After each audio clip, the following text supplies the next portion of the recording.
David. Hello, morning, everybody. It's podcast Sunday, if that makes any sense at all. I have with me the lovely David Mintz, or as my son spells it, Mintz. Good morning to all our regular viewers, all our regular listeners, and of course to Mr. Charlie Lambden. Loving you, Charlie. Putting out some great content. There you go. You've created a bit of a problem there, actually, with your intro, really. You've said to all of our normal listeners, and unfortunately, we've got our only listener on the show. So, this is the problem when you've got a niche podcast. If we got Christian Byfield on here, that's it. We'd have all our guests at once. Good morning and welcome to the lovely Sophie Lang from Llewellyn, all the way from Cornwall. Very much so, yeah. Very much. A long way from all of you, always. Don't say it like that. Are you Cornish born and bred? Or are you an import? Look, this is difficult. You're gonna out me now. I am not actually born in Cornwall, but I am Southwest. I'm from Somerset, but I moved here when I was very little. I know. It's out there. They're gonna pick me out now. I'm going to ask you, do you know what this is a Cornish pasty fact, if you like. Do you know what they call the edging on the Cornish pasty? The crimping. Crimping. Okay, that's good. So that's 1 point for Sophie. Do you know that there's a difference between right-hand crimps and left-hand crimps? Oh, yeah. If you get my mother-in-law on that subject. It goes on a while. If my husband is Cornish born and bred and she makes homemade pasties, and in fairness, homemade are always the best. But yeah, it's quite a subject matter. Okay. So normally I'll try and bluff my way through any AML compliance, but I feel like I don't have anything to offer here, which is unusual given my love of pastry products. Yeah, I know, Simon. And did you know we only got our first Greggs last year? Oh, bless. Because obviously. And that's outside of the EU as well, so you've done really well there to get that funding. Look at that. We've lost all our funding for everything, but we've got Greggs. So we've got Greggs. Swings roundabouts. So there is a difference, a right-hand crimp and a left-hand crimp. One is called, Sophie, do you know the different name? I'm going to be honest, I don't know the text. Okay, well, I'm going to say it because it's a little bit of a rude word, okay?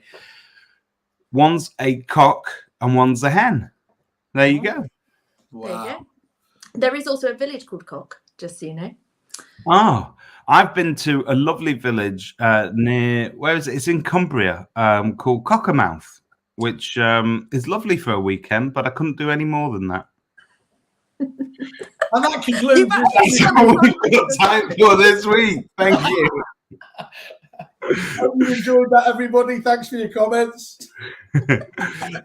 Sophie Lang, where do I start with you? I think, well, you this year, you guys have been picking up awards and mentions left, right, and centre, which are very, very well deserved.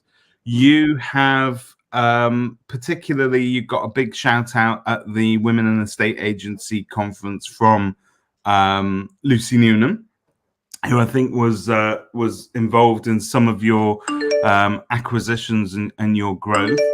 I was there at the Esters when you looked like the cat that got the cream.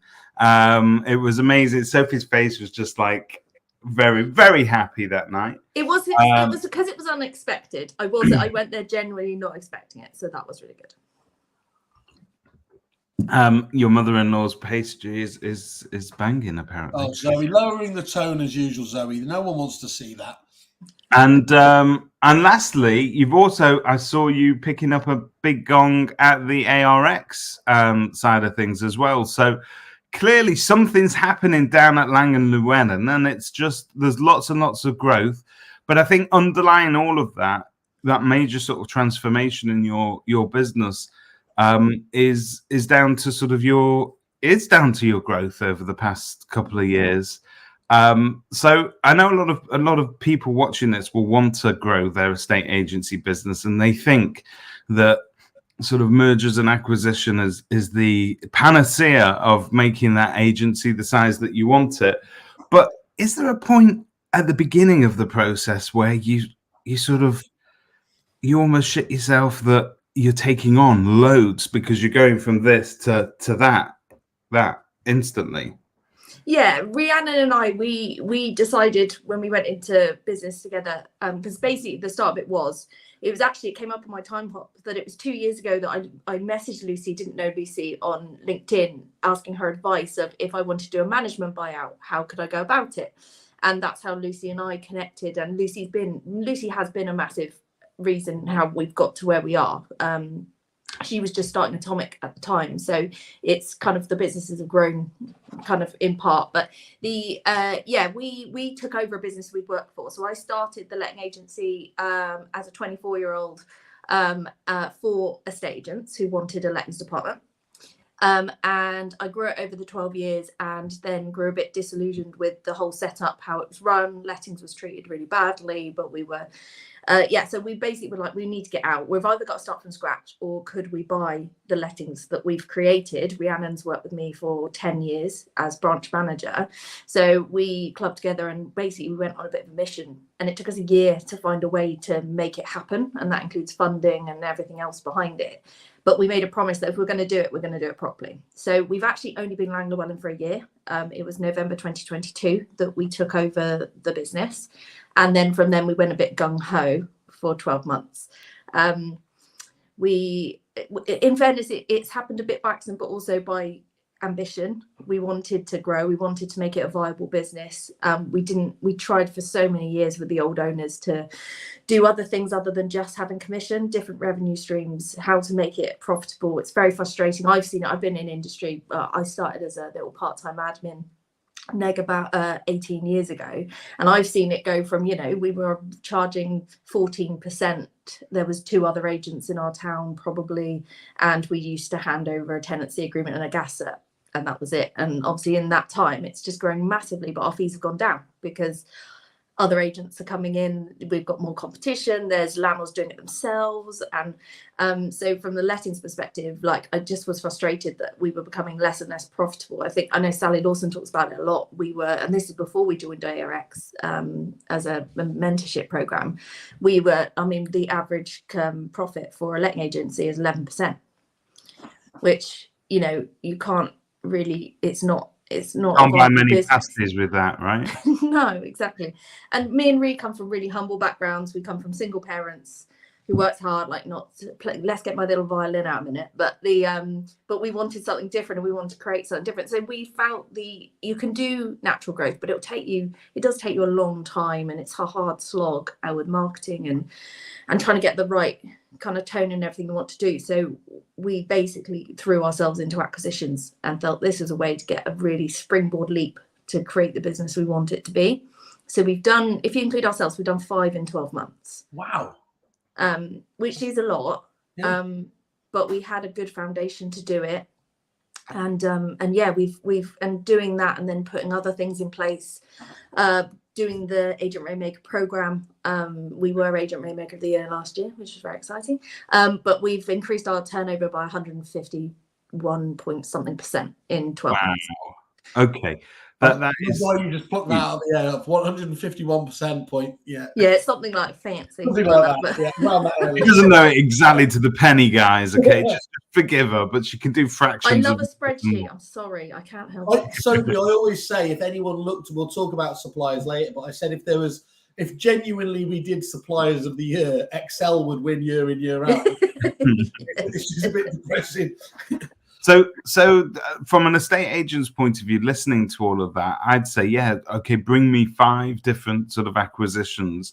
And I would worry that my team were not ready to sort of onboard, because let's face it, you inherit a lot of other people's dirty habits, don't you? When you take over those files, you find out what's in them, what's not in them, how they've done things. And inevitably, you need super robust systems and processes in place in order to make sure that it runs smoothly. I mean, is that something that you've built along the way, or were you prepared in advance?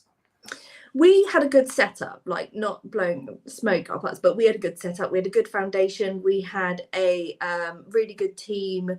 We were good at what we did and we enjoyed it. So we kind of started from that, and we've grown and we've had to catch up a bit with processes, as in, because having an agency with, I think when we started we had 350 units, starting to that to go up to 1,000 in 12 months is a different kettle of fish. It's you've got to have bigger, better systems, and we have had to catch up along the time, but I think networking and knowing the people we do in the industry has been like invaluable about scaling.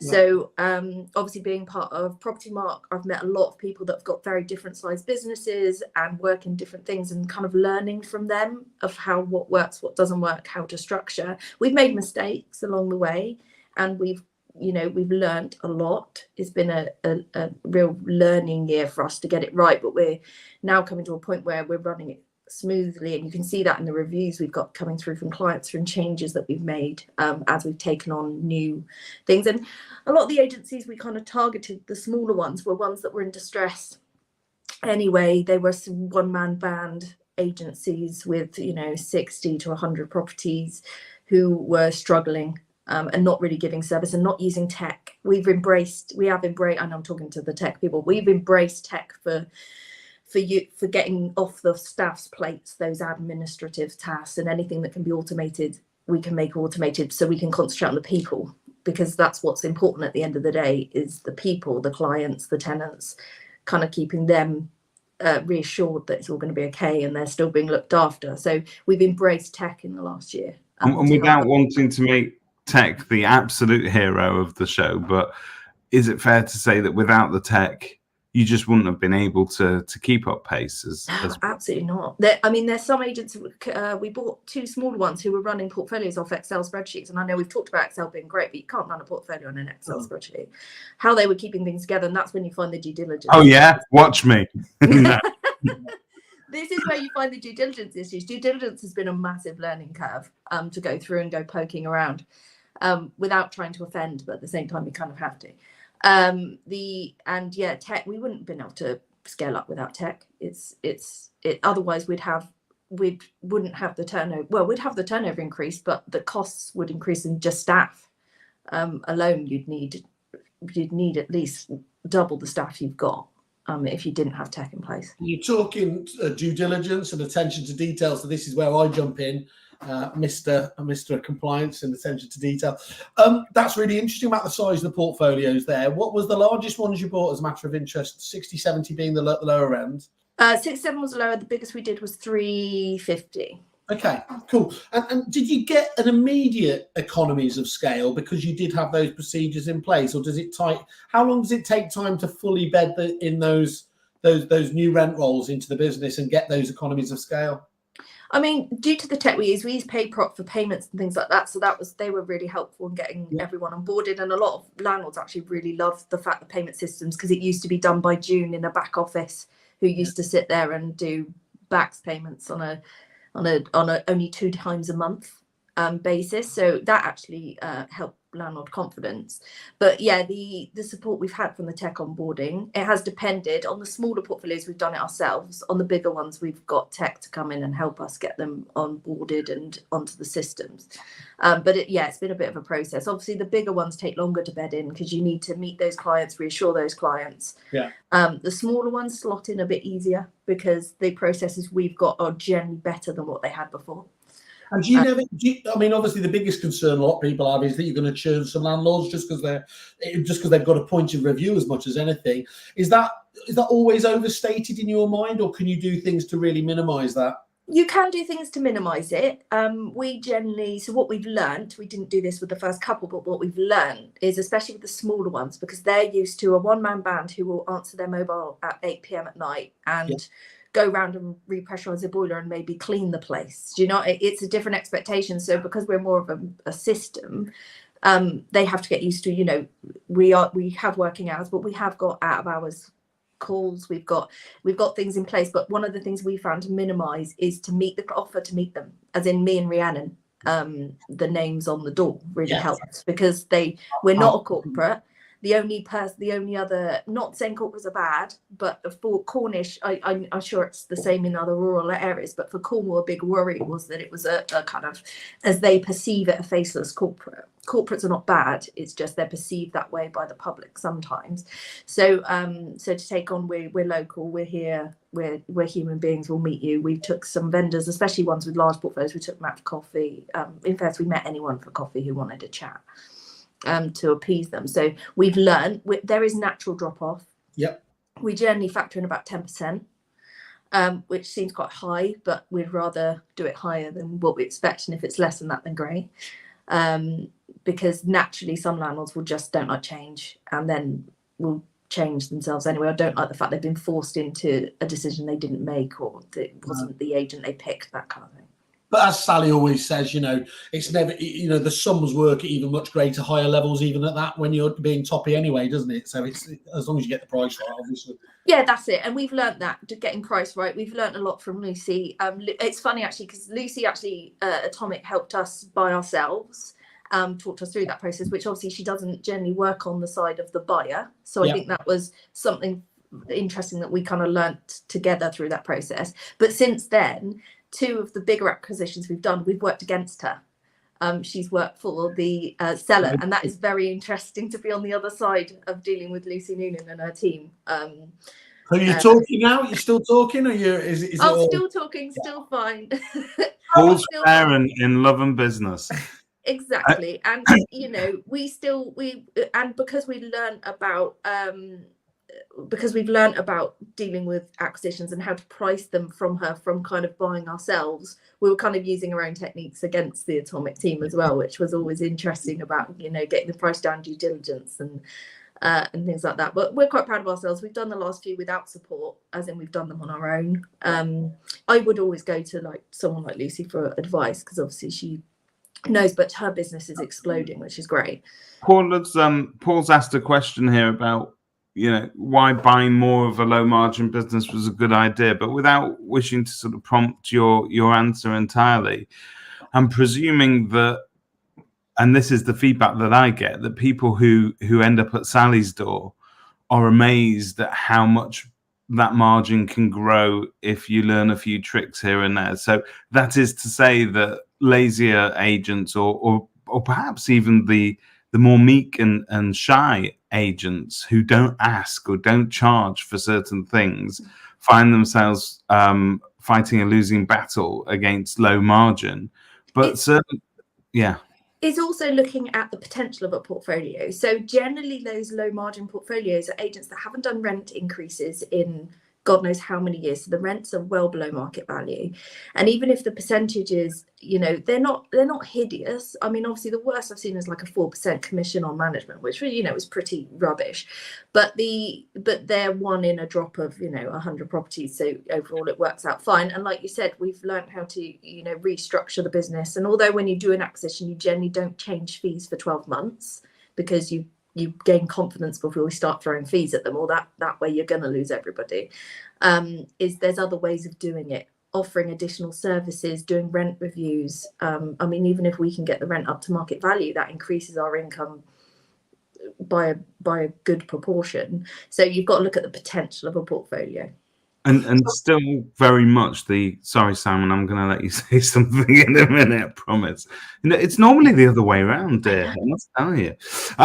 But the value of an agency's business by today's standards, the value of that estate agency business is all locked in the lettings. Like the sales side of things very much seem to just be vanity. It's value that you can't really quantify or pass on properly. It's a pipeline that may never come to fruition, but the lettings is that bread and butter.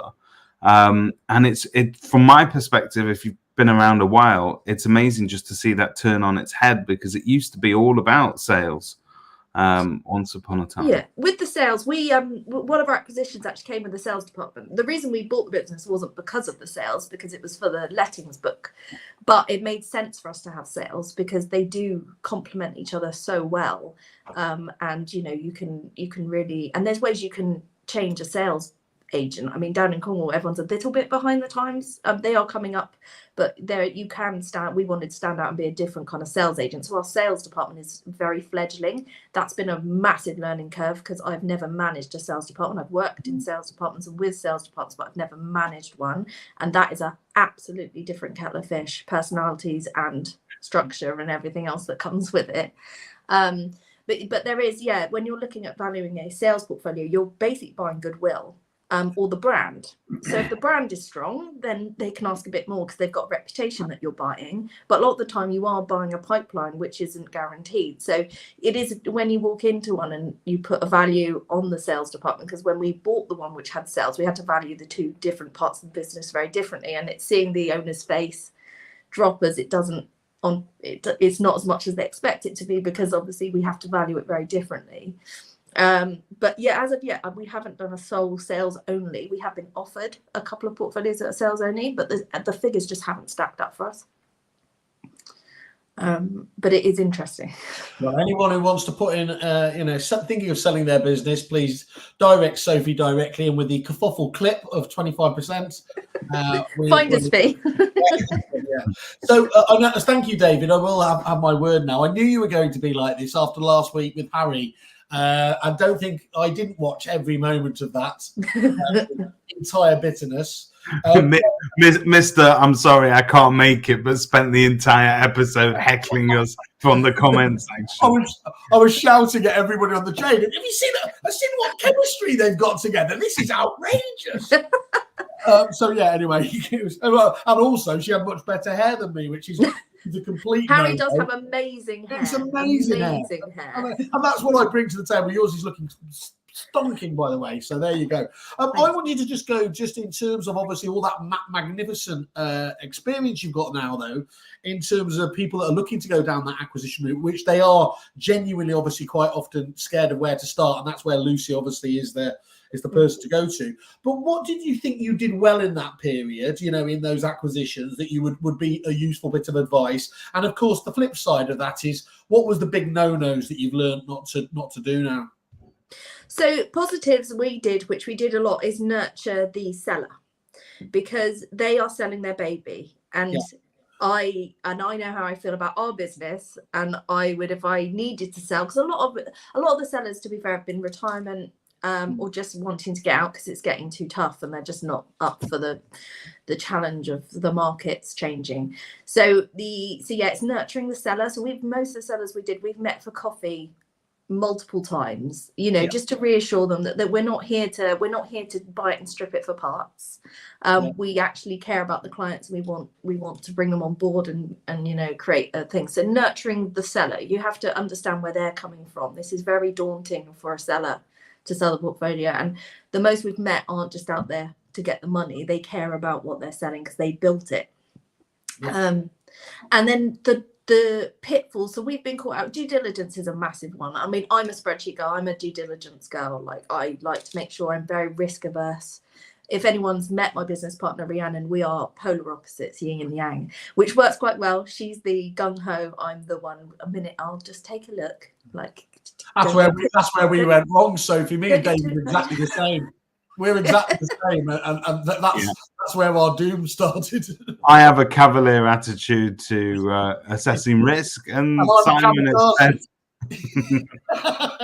Simon doesn't call it risk; he calls it sabotage. I call it flavour country.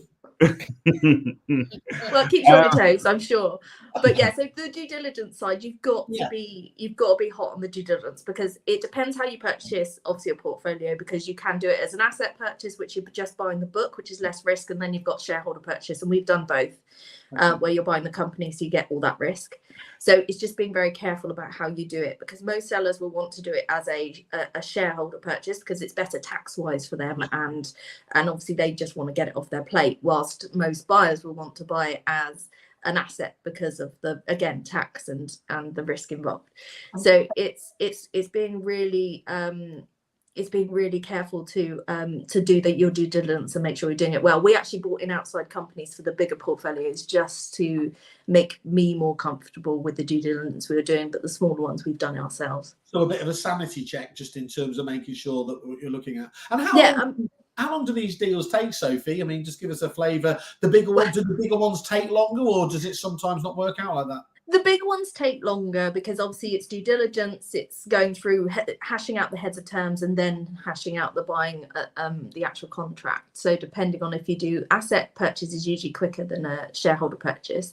The smaller ones, so our quickest one is a week from first meeting to taking it over. But that was a bit of a distressed portfolio. The owner's parents were really poorly. He needed to move away and he needed to get out quick. So, but again, we did light touch due diligence on that, and a lot's been thrown up since. So I wouldn't advise doing it that quickly.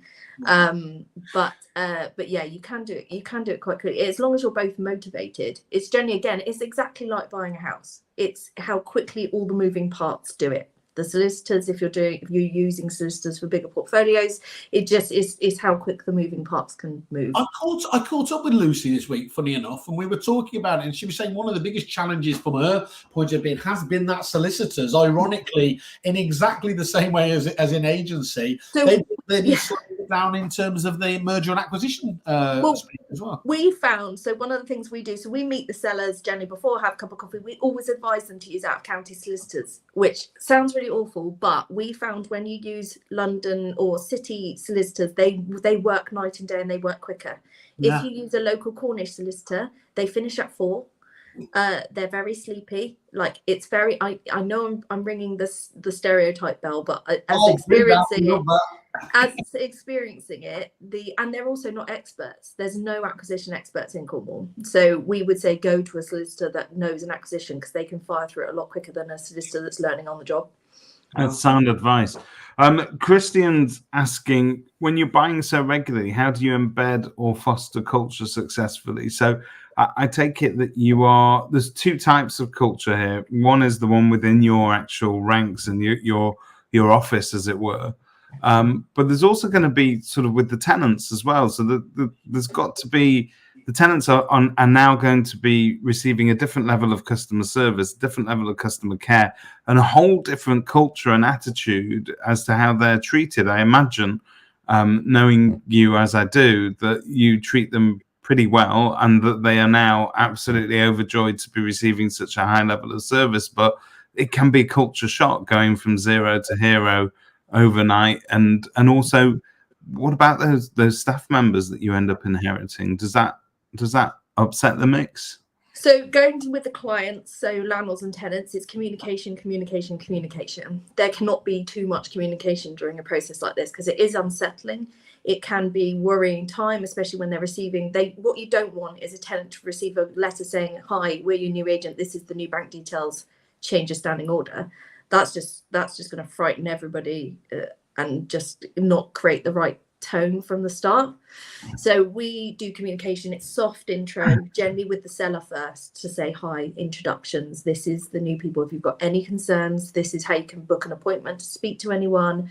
An introduction to the team, and a bit of history about us and what we do. And we have our team photos on everything, our signatures, our website, so they can get to know the individuals, to know they're not speaking to faceless people. And kind of embed it that way. And you have to do that from the start. And it is about communication. You just got to keep communicating, and make sure that you're open with your communication and honest as well about changes and how quickly changes are going to happen. So we obviously, with a lot of the portfolios, because we're on pay-prop, we kind of want to get on them quite quickly because it's easier for us than going back to a manual way of doing payments. So we will say, "Look, this is the benefits to you, this is what we'll do." So we move that quickly, but we'll give them an expectation of timescales of when we'll want things done. But obviously always keep your lines of communication open for any chats if there's any concerns about anything. And that's worked quite well. We've not had, doing it this way, we've not had a lot of negative feedback from clients, or whether that be tenants or landlords, which is great.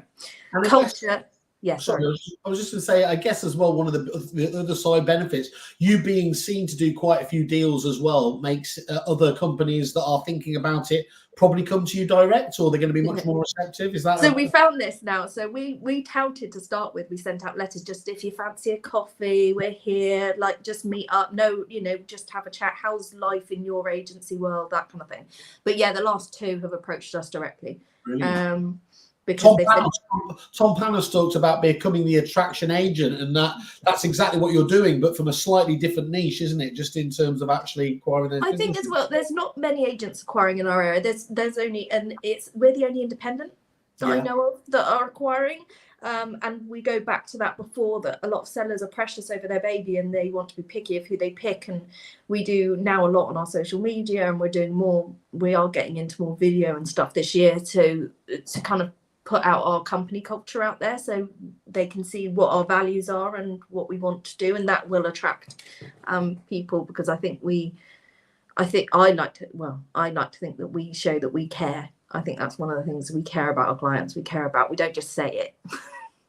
Do it. So internally, then you've got a great culture. At some point, do you think at what point do you think there's a risk, like a tipping point, where you become so big that inevitably by default you become a corporate?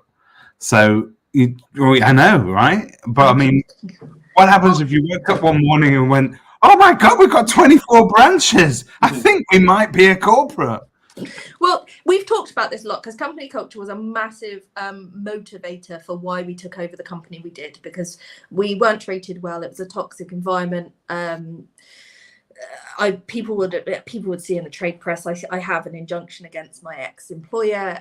It was a really toxic environment, and we were like, that's not happening. It doesn't create a happy environment. It doesn't create happy staff. So I've looked to people like Christian, like Vicky, location, like Paramount, at creating a company culture, and we've really worked really hard on that in the last 6 months, especially because we have taken on staff from other agencies. One of the most interesting ones we did is actually, so there were 4 directors, 2 retiring, 2 wanted to stay on as employees. And at first we were really nervous about that, because obviously we're taking over their baby. But actually, because of the way we did it and how we communicated in the company culture, it's worked really well. And those 2 ex-directors who are now managers are amazing. They've been great. And they've fit into the team really nicely, and we've worked together, and it's actually worked out really well. But yeah, company culture is something we work on a lot. It's been my focus for this year. So we've started doing quarterly, like we call them boot camps, but they're like quarterly training days where we take the staff to a hotel, lunch. We go through things we want to talk about and try and get everyone on the same vision, same line. We've also started doing personality testing, which I really like. That's been really interesting. And I've spoken about it a lot recently just because it fascinates me. I think I would have gone into psychology or something if I hadn't gone into lettings. And about people and how they communicate and trying to get them to understand one another. But other things like, mental health is a massive thing. Our industry is extremely stressful. We can't take the stress away. It is what it is. But I feel employers can do more to support staff in this time and age. There's no reason why you shouldn't be supporting staff when they're going through hard times. So we've set up a link with a local wellness centre who offers anything from counselling to Reiki to acupuncture to all sorts of stuff, and we will support staff with that, and we're actually looking at the moment into getting private healthcare included in that as well, because the healthcare system in Cornwall is shockingly scary. And just it's things like that if you've got staff that are supported, feel they can come to you, feel like you care about what they want to achieve. And I think staff coming into us have found that quite shocking, because that's not something they've experienced before. And that's even people who run a business, they've never thought about doing it before. And we're trying to create an environment. But like you said, as we get bigger, I mean, I think our vision for getting bigger is that we wouldn't bring it under the same brand. It depends how far we go. Cornwall is very rural. So even to our closest town, although it looks quite close on the map because of our road system, it takes about an hour. So if we were to go outside of this bit, I think we'd end up opening like satellite branches and things like that. So we could try and create that culture in each branch. But I do think that will be a challenge we face in the future if we continue to grow. It feels like I'm not doing enough, David. Our weekly trips to Wetherspoons. Simon, I've seen more culture in a pot of yogurt than I've seen at Kerfuffle. Let's put it that way. But nice idea about the private healthcare. I think I could check into a wellness centre for a couple of weeks just for a bit of sleep. It doesn't cost as much as employers are like, oh my God, it must cost. It really doesn't cost as much. I think one of the quotes we got back was like £15 per staff member per month for private healthcare. To me, that's like, that's nothing to make your staff feel that they've been supported and that they've got access to things. I was talking to someone, Sophie, the other day who said they were talking about, originally they were talking about how guilty they used to be going just for a simple walk and everything else and extending it over. And actually what they said was, look, I might be out of there longer than just being sat at my desk, but I can guarantee that the quality of my work for both me and the business is far better. So that's really all that you're talking about. 15 quid gets you any level of higher level of performance or degradation in terms of people burning out. It's got to be the best money you've spent, hasn't it, really? Exactly. And it's really simple, but it is happy staff leads to happy clients. It starts with your people in the office. They're the ones meeting clients every day. If they're miserable or suffering, then that's going to it's going to eke out into clients and customer service and the job that we do. So yeah, it's just that was quite an easy one for me to want to implement. And Rhiannon and I were quite passionate about it. To try and create that, and this year we're really able to push that forward and do more. Great. Can I just ask you a question then, just as we were talking before? You've mentioned a few of them, obviously, some fantastic names there.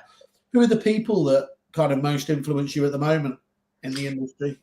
I mean, I tell you what, since opening my world up, so take me pre-2018, I was in a bubble in Cornwall, didn't leave Cornwall, ran a little agency down here for other people, and I didn't really leave. I joined Property Mark, I started attending events, getting out.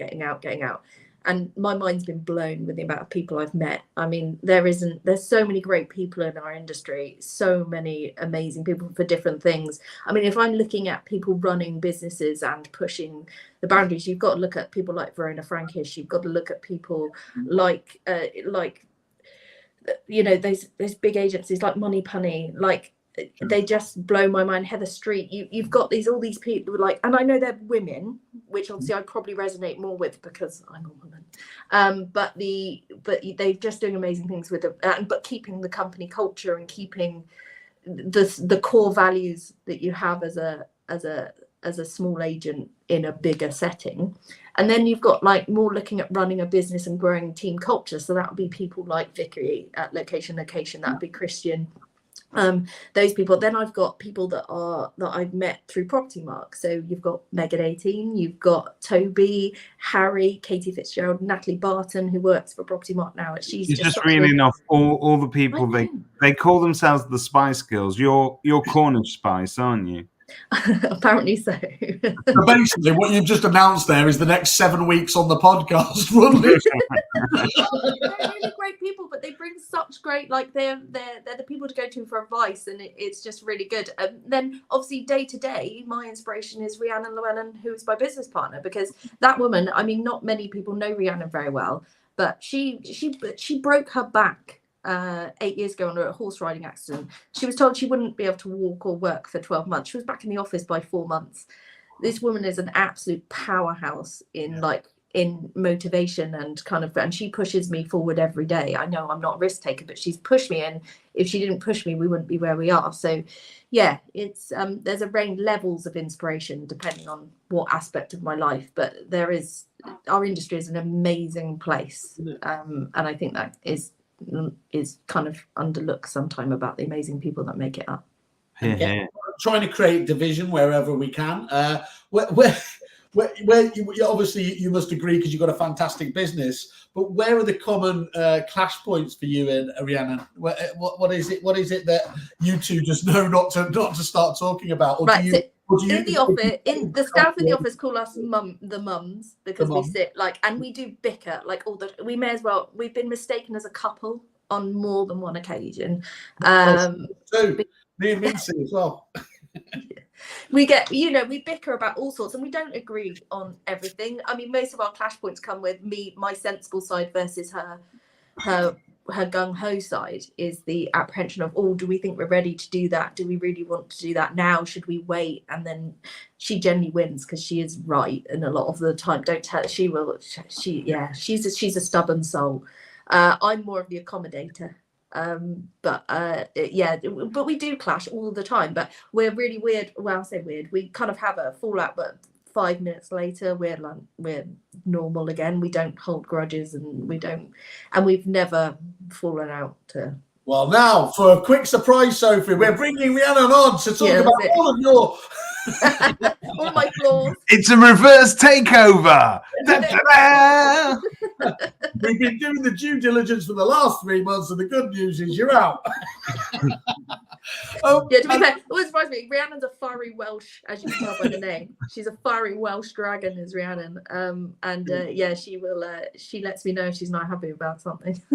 It's good that you have to be like that, don't you? And from the supplier side, the flip side, people and the partners there, as you said to me earlier off camera, it's like I said, if you don't mind, obviously, if we ask the question, and you've never been forward or backwards about being forwards about the suppliers who do deliver, and of course those that don't. What just before you mention a couple of those, what do you see? You've mentioned obviously PayProp, and that seems like a key partner for the business. Where do you see the position of those suppliers in your business, or should be in any good estate agency lettings business?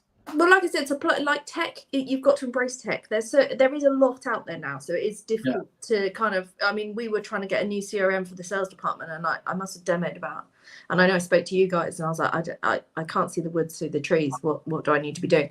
But there's so many key ones, and it is finding the tech that solves the issue you're looking to solve. There isn't one bit of tech that's a magic thing that's going to fly in, and even if they say they do, they're not going to tick all the boxes. So it's about compromise. So when we were picking a CRM for our lettings department, we decided before what our key things were. These are our non-negotiables.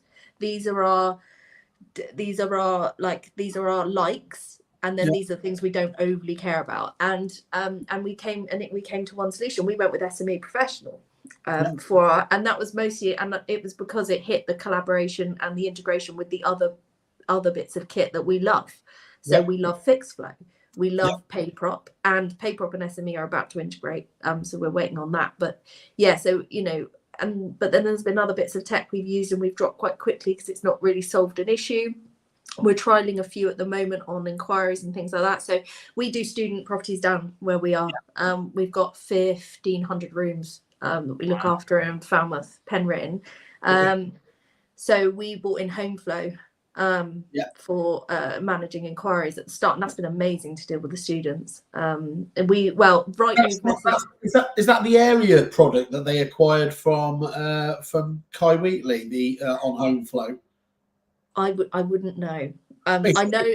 But this is for processing your application. It literally just deals with applications and qualifying applications from the start, and obviously minimising phone calls and getting more information up front.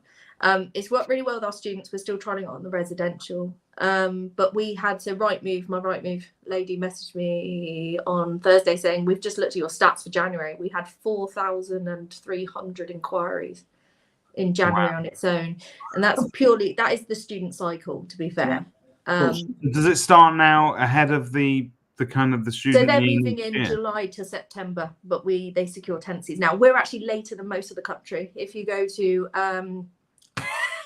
yes, Christian. I'm talking to Christian about depository at the moment, so he's shameless advert for the depository. Shameless. They move in then. But most of the country start doing this October, November. But I think that's absolutely crazy. But so we do it January. Okay. And you mentioned there the portals. What do you make of the? I noticed, I think when I had a look on your site, obviously us being supplier junkies, your ZPG, your Rightmove at the moment, as you just mentioned there, you're not OTM. Are you taking a passing interest with what's been going on with CoStar there in terms of that angle? I think it's fascinating when they announced that because obviously CoStar are massive in America. They've got $33 billion market cap, which is obviously about 5-6 times Rightmove, which is, and the money they've got behind them is insane. So it's going to be really, really interesting to see what happens with that over the next 12 months. I do know that OTM have been approaching agents who aren't on there to get them on board. massive. Yeah, so as an agent, though, do you want, as an agent, though, you want a site, you want to advertise your properties on a site where the public have knowledge of that product, and that's why we haven't been on the market up to now, because I do think portals are an area thing, because you ask an agent in London compared to an agent in Cornwall, all ones are slightly different. So we actually used to get most of our lettings inquiries from Zoopla. But that has switched again now. But we find our students a lot come from Zoopla, and then lots. So yeah, it's interesting. So which is why we've always stuck with Zoopla and Rightmove, because they were the ones that got the leads. If we're on there and there's no leads coming, then it's pointless paying the money to have it. So I'm keeping my eye on OTM this year, because I think it'll be really interesting. I think it's going to be. I think if we're honest, if we looked at this. Rightmove has sort of become very, very confident, overconfident, whatever you want to, haven't you? And the others were doing some other really interesting stuff. But with this CoStar deal, it appears to me now there's going to be a really strong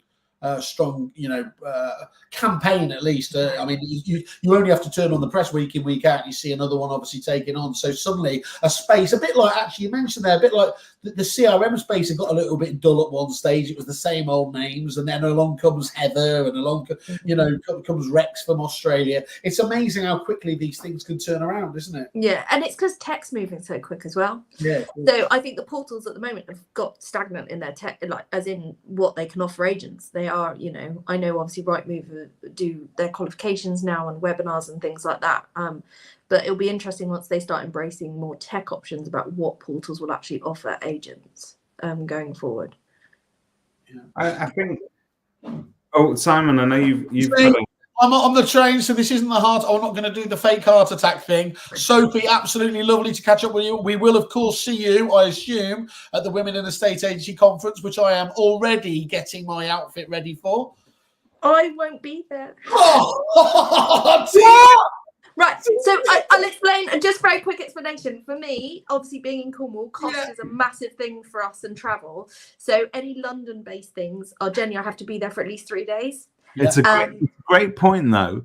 Do you think there should be more Cornwall-based events in the property industry? I don't think I agree. Cornwall's too far, but Bristol, Exeter, great. But to travel, regional road shows are a good thing for you, essentially. I mean, if you look at the Property Mark conference that comes to Exeter, that is always fully booked because we are out on a limb. Our transport links are slightly rubbish, and it's cost as well. If I go up to the Women's Estate Agency Conference, I've got to stay there at least 2 nights, and then there's the cost. And I've had to pick and choose this year, also because I've got 2 young children. My children are 6 and 3. I have to be a bit choosy about what I attend and when, and it just didn't work for me this time on cost and thing, which is a shame because the lineup looks fantastic. Well, on that bombshell, I will see you sometime soon. Anyway, thank you so much for taking part. Cheers, Thank David. you. Travel safe. Bye-bye. Well, is he gone now? Can we have the real conversation now? Okay. Yeah. So that's interesting, though. Do you think women-led businesses, and they're still few and far between within the industry, but it has a very different vibe internally in terms of culture? I mean, that's something that you've massively shifted from your old ownership to now. So you mentioned toxicity. Do you think there should be more? There should be more, right? Well, yeah. I mean, women can be toxic too. I've worked in very toxic environments with women that I didn't get on with. I think, I agree with women coming out. I think a lot more women are scared to kind of own agencies and things like that because of the I'm going to say, I hate this, makes me feel icky, but the work-life balance. Because you need support network and stuff to do that, so it is daunting. But I think it's the same hand on men as well. I think we're seeing a massive shift in women being in higher positions and managers, and stepping into agency and stuff like that. And younger women, age is a factor as well, because we traditionally only saw sort of like, older women who have worked through the ranks and have had years of experience to compete with men, often very sort of much younger ages, who were able to sort of get ahead more quickly for all the reasons that we all know. But that's shifting now. You're seeing that the people are, that work-life balance is never going to be perfect, but you did a post on that this week, I think, which you can't. Something always suffers, doesn't it? It's never. You can't. I think Toby Martin actually talked about this on a thing he was on recently, and it's the work-life balance is a myth. You won't get a balance. You just have to shift your focus from one to the other depending on what needs you at that time. But as long as you're not too long on one side, and you've got a support network on either side, then I think but you've got to be okay with that as well, because a lot of people, it's their own guilt and their own worry and insecurities that are coming out, not necessarily what other people think. It's just they're worried about it, and you have to be okay with that. I have to be okay that sometimes of the year I am working late and I will see less of the kids, but I will make sure that I take off half term and put energy into them then. So you just shift the energy around. Yeah, exactly, Christian. Know your priorities and what you're willing to commit. That's perfect. And you have to be okay with it. You have to be comfortable with your decision. It doesn't matter what anybody else thinks. But having that support at home, if you like, as well, is a major. I mean, it's Adam, isn't it? Right? Yeah. I've kicked them out the house. He's taken them to the beach to go spot the dog. I can hear them knocking at the door. Let me back in. But Adam is majorly supportive, isn't he? Yeah, absolutely. I mean, when he's been the stay-at-home dad since we had Josh 6 years ago, and that was before I had Lang Llewellyn, and he's incredibly supportive. But then he's been, because of what I've done, he's been able to create his own business, which is, he's a wedding photographer. So he get his work as weekend. So it's, we tag team out when he's got weddings and things like that. So it works for us. It works for us, and he is incredibly supportive. And then because I have a business partner, Rhiannon, she holds the fort on that side if I need to get. So I've basically got like a stay-at-work husband, Rhiannon, and a stay-at-home husband. So that, and I understand a lot of people aren't that lucky that they don't have that support on either side. So I am lucky. I think it's incredible though, because I think you end up achieving so much in terms of where you divide your attention. So you've got quite a bit of work going on at home, but you've also got an interest in property, Mark. That's very much another side of things. Now, the reason I say that is that you are, I'm hoping that you're working your way through the ranks there at Property Mark, because it seems to be that there are that younger contingent. So you've already mentioned them, people like Harry. You've had Votter, I suppose, has already been and gone. Votter, been and gone. Old news.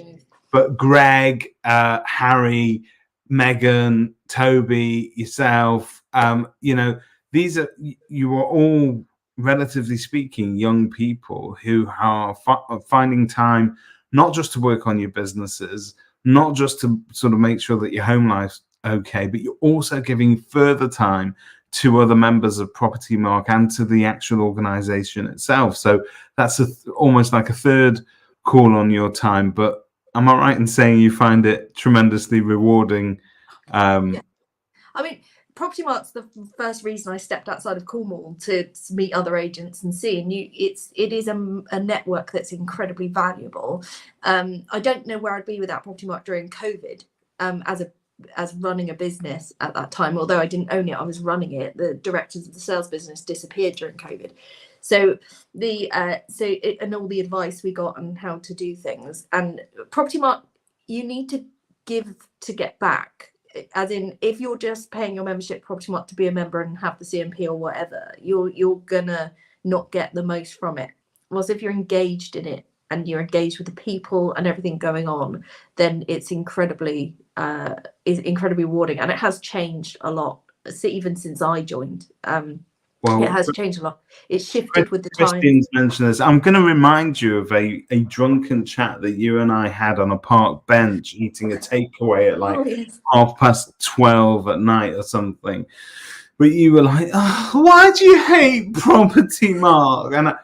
And what I said then, and I think I'll say it again now, I don't hate property, Mark, in any way. I think there's been times, though, that I felt that it wasn't doing what it should have done. Mm-hmm. And I think that the version of property, Mark, that we see today is very much more of an advocate for our entire industry. And that's the thing that I've always, I found an old clip actually of a podcast that Simon and I did about 4 years ago, and I watched it and I thought, oh, that's not aged well at all, because at the time I was saying, look, property, Mark, wake up and realize that you represent not just your members who consider themselves to be better morally agents because they subscribe to a set of values and they are well trained, but you represent everybody in our industry, and we're pinning all our hopes on you in terms of being able to sort of get represent us at sort of parliamentary level.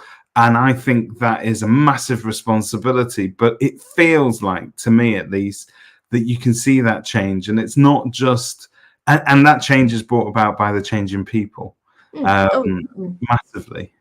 Yeah, 100%. It's a massive shift. You've got, and everybody loses their way at some point. Bodies, they learn, they change. That's the same for agencies and any business, really. And I think that property market, there's been a change in people. There's been a change in, and with the change, people have come a change of focus and values. And like a business, you have to have values and core things that your main aims are, your mission statement. And property market have strengthened their mission statement in that, and you are seeing it. And also they're listening to members and people that feed into members. So I'm on the advisory board, so we take back ideas and things that we think, and yes, it has to go through the machine because it's still a body and it still has rules and regulations of change and things like that, but they are being taken on board and there are changes being made and it is improving and it's going in the right direction. I don't hate you guys. I'm just going to hold you to a higher standard because you hold yourselves to a higher standard, and you're doing amazingly with it. And I think it's just, I look at some of the initiatives that you're doing, but also the conversations that are coming out. And I think that, it's interesting. It's interesting to sort of see it change and evolve. And it was really interesting. I said this last week when I was speaking to Harry, but it's interesting seeing you guys let your hair down as well. I'm very much looking forward to the boat. Have you been to any? You've been to all the conferences now. Come on, I think it's our industry. It's a stressful business. Once you kind of get to relax there was that sense that the kind of like the handcuffs were off for the I'm not saying you're wild party animals, but everybody just came away, during the day. It was all professional people sort of taking notes and their remarkables and going, yes, that's very interesting. I'm going to implement that when I get home. And then all the evening was just like, party! Yeah, this year it's on a boat. Well, I mean, that's just dangerous, isn't it? It should be. I'm really looking forward to PM One this year. I think a lot of feedback was taken on from last year's event, and there's some really interesting. The speakers lined up, the breakout rooms are really good ideas and really good spaces, and there's some really good. There's going to be some really good speakers that people can relate to, and I think that this year's will be a really interesting conference. I'm looking forward to it. So if you can leave us with one piece of advice that you're giving to the people in property land this week, what should they be doing? What do you recommend they focus on this week? What can we achieve together?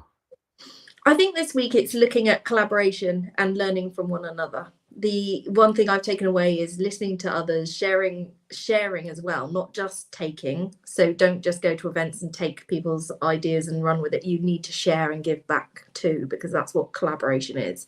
And one thing I've learned is meeting all the people I have and sharing and talking and being open. We're not enemies just because we're in the same industry. We actually all want the same thing. We want a better industry. And and to collaborate more and just be more open with everyone, because there is so many good people in our industry, and we need to get into those gangs. Was that a bit icky? Was that a bit icky to end on? That's a bit beautiful, actually. I think that's a lovely note to end the show on. Sophie, thank you I know you're massively busy. Thank you so much for kicking your family out of the house for an hour. They're at the beach. We're 5 minutes from the beach. The kids have no idea how lucky they are. They've got dolphins. That's got to be awesome lifestyle-wise, though. Like, let's talk about Cornwall for just the last minute then. Living there, I know it might not be the Spanish or the French Riviera all year round, but it's quite a touristy hotspot, isn't it? People do seek it out. It's got outstanding natural beauty over there. Does that add to that must be part of the appeal of living there? Yeah, absolutely. I mean, there's trade-offs, don't get me wrong. I mean, our kids have just walked to the beach and there's actual dolphins in the bay today. Wow. So they've gone dolphin spotting. I mean, kids who live in cities and things like that don't get that. But then on the other hand, we don't have a lot of stuff at our fingertips. There's no Pret in Cornwall, just to take but even transport links, and our internet is pretty crap. Our NHS is pretty dire. We've got one hospital for the whole of Cornwall, which is currently under massive pressure. There's trade-offs for it, but we are very lucky to live where we live. Well, on that beautiful note, thank you very much for sharing your time with us, and have a great week, everybody. Thank you. Bye.